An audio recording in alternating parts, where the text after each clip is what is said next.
Yo, welcome back to another video. Today we are in the Open Ultra League, and let's see what team we're going to be trying out.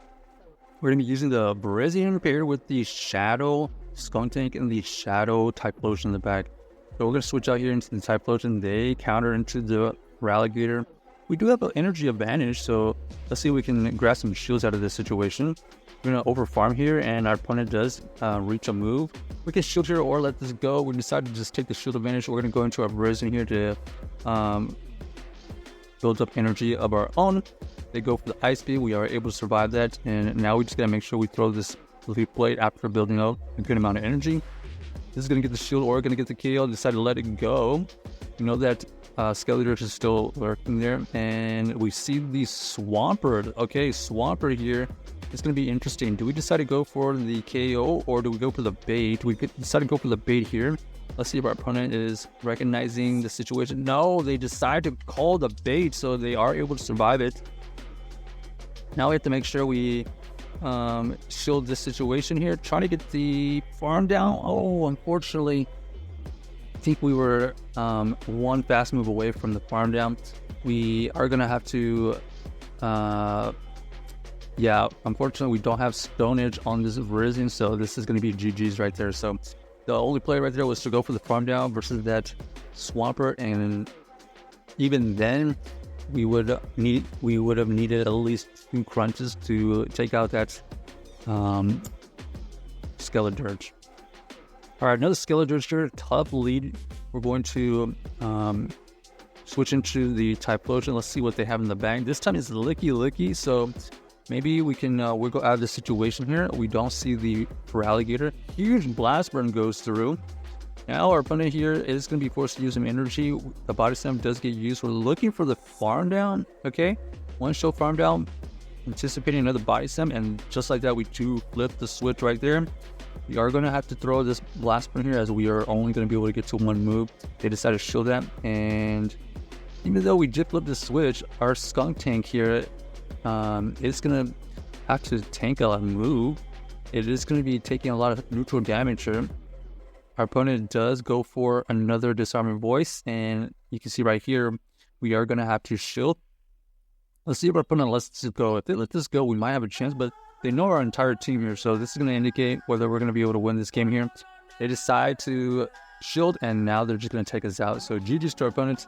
We don't have Stone Edge on this one, so we wouldn't be able to threaten KO or even huge damage.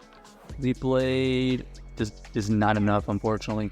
So yeah, the Skeletors, okay, and they had Shadow Gramble in the back, so kind of a hard counter team. They had an answer for every street we had. So we're gonna make a little bit of adjustment here. We are going to use the Ralligator with the Shadow Skuntank. Maybe could deal better with these fire type and fire weakness. All right, here we go. We got the Velocipod versus the Virizion. We're gonna switch out here into the Skuntank. They switch out into the Guzzlord. Guzzlord here is gonna be shining. That's amazing shiny, by the way. All right, so we're gonna go into the Dragon Claw and tank it, and we're gonna go for this Trollblaze here, because even though all our charge moves are resisted, but at least here we're going to be able to boost up this crunch. Potential KO. Yes, we do get the KO after the crunch goes through.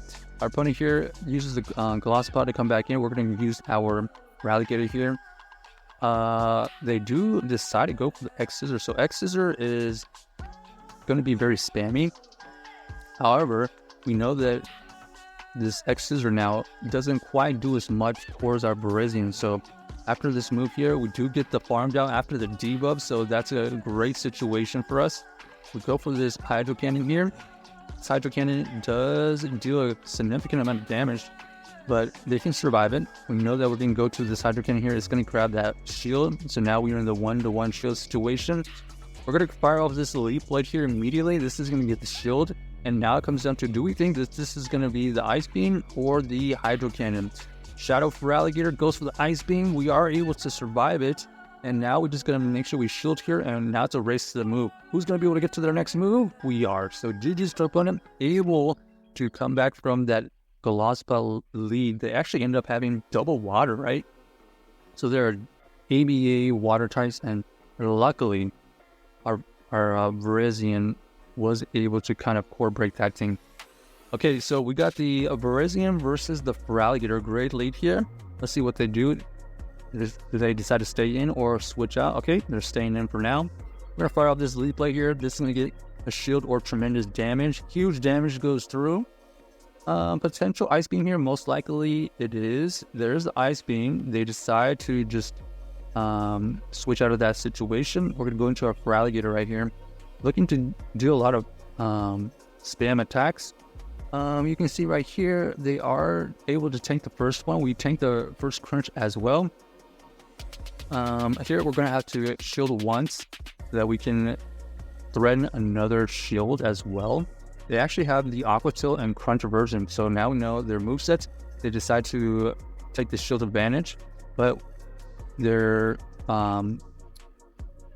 Feraligatr is quite low. They decide to switch out of there and they try to get the farm, but we are going to be able to gain a lot of energy on this Skuntank, firing off this Trailblaze here to do some neutral damage, trying to get them to use some shields. We know that potentially this Steelix can know Earthquake, and we do shield the correct Earthquake, so that is huge because now we're going to be able to threaten some shields. Crunch here does grab the shield, and now we're just going to make sure we... Oh no, the lag. Okay, this Psychic Fang here doesn't quite KO, so luckily they decided to go for the Psychic Fang. Not enough energy for the Earthquake. Crunch does go through, and then we're going to apply the pressure, go into our Virizion here, forcing them to use some energy. Psychic Fang here does take out our Virizion, and now it comes down to farming down with the Feraligatr. Oh man, another lag right there, and we are going to get off the Hydro Cannon, and it does luckily survive that one extra Dragon Tail. So we were only supposed to throw one fast move, but they get two fast moves out of that situation. So that was very close to being a costly lag situation, but luckily we did have two Hydro Cannons after that little mishap. All right, we got the Virizion versus the Abomasnow here. Pretty decent lead for both of us. We are going to be able to get to this Sacred Sword first. It does grab a shield, so that's good. And now we can shield or... Okay, they decide to go for the Icy Wind. The Icy Wind here is going to be kind of interesting because now we don't know if the Sacred Sword here is going to be able to KO. Okay, doesn't KO. We have to tank this next move here. Icy Wind doesn't quite KO us as well, so at least we're going to get the shield or going to get the KO and take the lead. Anticipating and switch out here, they are going to use the Greninja. We're going to use our Feraligatr here. Even though we're doing resisted Shadow Claws, these Hydro Cannons are still going to add up, even though they are resisted. So you can see right here, Hydro Cannon does roughly 20 to 30%. We're going to be able to get to another Hydro Cannon here, and it does grab a shield, so that is the beauty of the Shadow Feraligatr. Even against this Greninja, unfortunately, it's just too squishy. Even more so, they are going to be forced to use another Night Slash. They were fishing for some boost, but unfortunately for us, it did not happen. Here, we're just going to shield it. We do shield the correct Hydro, and now we see the Machamp. Machamp here is going to be interesting because this is going to come down to potentially farming down. Oh, we try to catch a move, and they are going to be able to get to a cross chop here, and it looks like they had back-to-back cross chops, and they were able to survive that poison jab. So GG's to our opponent, unable to win that game. Check out this team if you haven't already, and let us know if you enjoyed the video.